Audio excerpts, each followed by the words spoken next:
Hello and welcome to the Online Trainers Podcast, where we go behind the scenes to uncover the latest tactics and strategies top trainers around the world are using to get more clients, dominate their marketplace, and get their clients amazing results. There is absolutely no fluff here. I'm your host, Lynn Trin. Hello and welcome to episode 205 on the Online Trainers Podcast. Today's topic is converting prospects into clients. Now, I want to share this with you because I remember when I started in 2015 inside of the online business, when I was coaching men with PB City, I was struggling so bad and I was butting my head against the wall because back then Facebook leads were really ridiculously cheap. And I remember getting a ton of leads, but every single time I jumped onto a call, I didn't feel good. And then not feeling good on the call made me nervous for every call, and it made me anxious, and then it created a lot of beliefs that I spend all day just calling people and not making any sales, which ultimately sucks. But I want to share this with you because if you're a trainer and you're struggling with converting, prospects into clients, then it's probably a thing that you're going through that I went through as well. And I remember Kerry would be at work and I'd be outside in my backyard just tanning.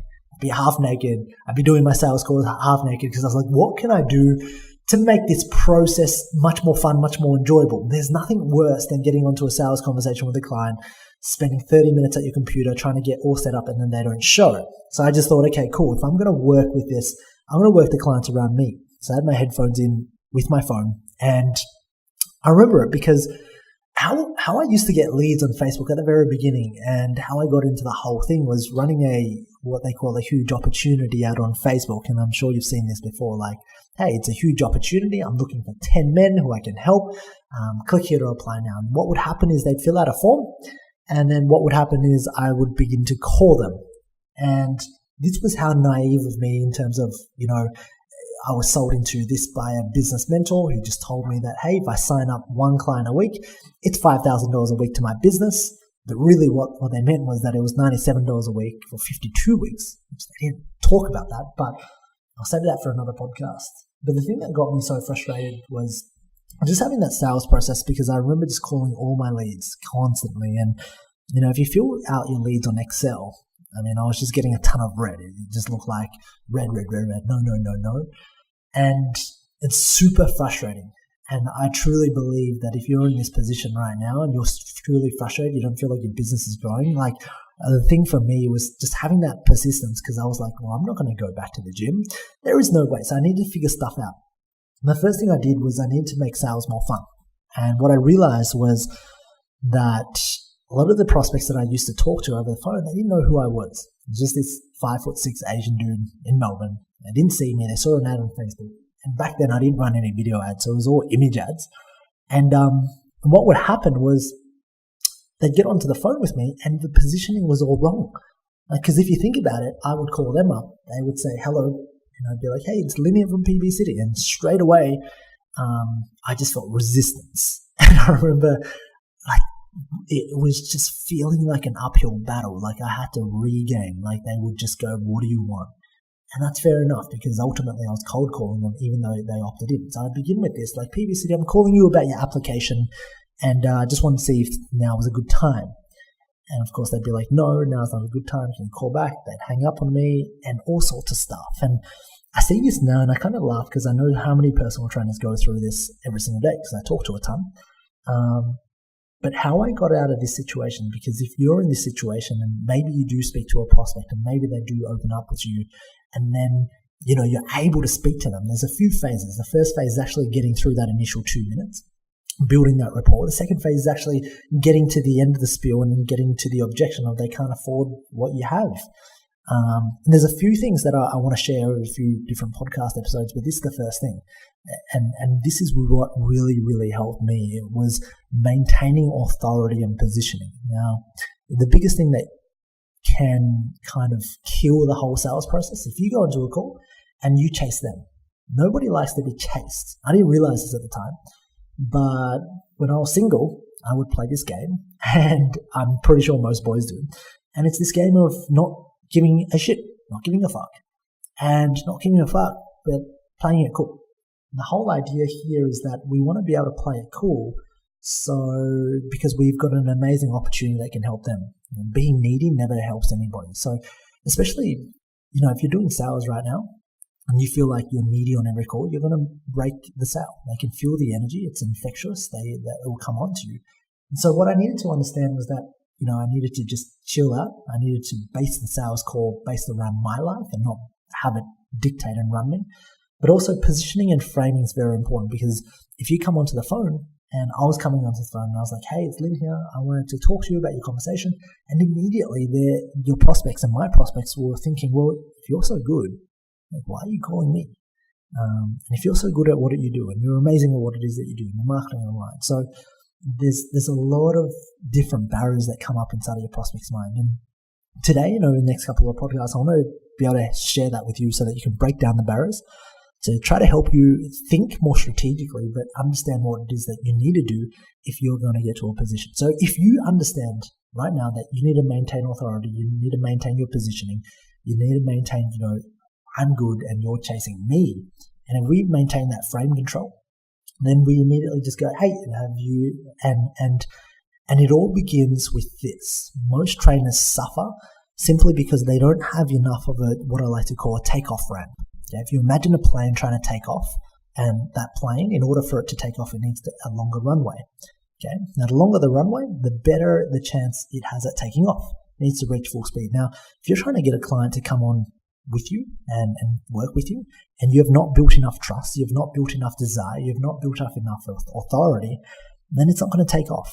Then you're going to find yourself trying to find like a diamond inside or a needle inside of a haystack. And the biggest thing that I used to do was, number one, not take sales so seriously. So I'd be tanning out in the park and the backyard. But also, number two, before I got onto every single call, okay, I would have a follow-up process. I'd always have like a follow-up process. Number one, let's please confirm your call. Number two, here's a case study of X, here's a case study of Y, here's a case study of Z. And I would literally make them an offer to get onto the call with me. So on this call today, it is worth $197. We're going to do a consultation. We're going to figure out exactly where you are, where you want to go. And ultimately, I'm going to share with you 3 things that you need to do right now that's stopping you. Now, if you accept this call, please book in a time, schedule your time, and meet up.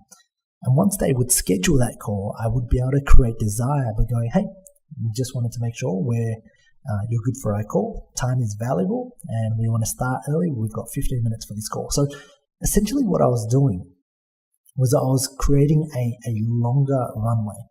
Okay, because a lot of the times, and it's just these small automation features that really, once you get installed inside of your business, it reduces the hassle. And I know so many personal trainers don't do it because they don't know how, or simply because they don't have the confidence to do it.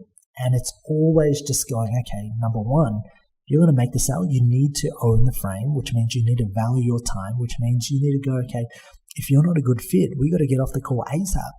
Because as the business owner, as the fitness entrepreneur, okay, as the person running the show, you need to value your time. You need to invest your time in marketing. You need to invest your time in systems. You cannot, okay, be on a sales call with somebody that hasn't passed your criteria, that hasn't ticked off the boxes. And so I want to share this with you because it's a big, big hack that ultimately transformed me, my business, my state.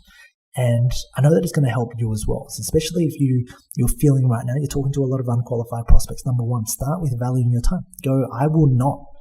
Okay. And every single person has a standard. Every single fitness coach has a standard. And you want to know why? Well, because when you're trying to sell somebody and they're going, I can't afford it, your standard's going to be like, well, you're not going to drop it down to $10. Can you afford $10? Okay, what if I give it to $1? Every single person has a standard. Your standard might be hundreds of dollars. Your standard could be 1,000. Your standard could be 5,000. Whatever that is, I want you to raise it today. Okay, and I want you to raise your standard and I want you to believe in it and go, okay, from now, I'm not going to talk to anybody who is not going to come to me. And if you make that your standard, the next question is you need to create a marketing system. The next problem you need to solve is asking yourself the question, well, how do I get people to show up? How do I create so much desire? What are the systems? What are the little bots? What are the messages that I can have in place to get this person to show up? And it all begins with just influence and persuasion. Very, very simple is maintaining frame control of the call, which means you control the call. Yeah, you control positioning, and it's going to make your calls so much easier. So with that being said, my one little task, my one little gift for you today is what are you going to add inside of your follow-up process today so that you can that you can obviously get people to show up to your call. You can get them more pre-qualified. You can get them more indoctrinated. But more importantly, what are the standards that you're going to live by? What are you going to accept? And what aren't you going to accept? Because ultimately, if you accept anything, you'll get everything. Okay, you get the good, you get the bad, you get the ugly. But if you want to maintain and grow your business and grow your empire and live a life that you love, then you need to have some standards. So what are you going to accept today? Okay, and live by them, and then create follow-up systems to allow you to live by those standards. Alright, if you enjoyed this podcast, please leave me a 5-star review on iTunes, and feel free to leave a review, and that way I can respond and I can take that on board in developing content to serve you. Now, if you're not a part of the Online Trainers Club on Facebook, please do yourself a favor and be a part of the conversation. That's where I add daily tips, tricks, and strategies on how you can build out funnels, how you can get more clients, and ultimately become a better online coach. Thank you for listening.